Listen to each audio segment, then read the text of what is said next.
রবীন্দ্রনাথ তার দিগ্বিজয় প্রতিভায় সাহিত্যকীর্তির তুঙ্গে অবস্থান করেছেন।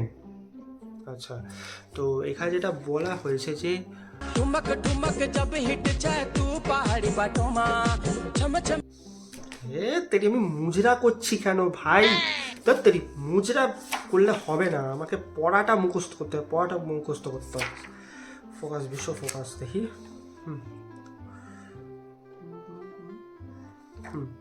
তো এখানে যেটা বলতে চেয়েছে যে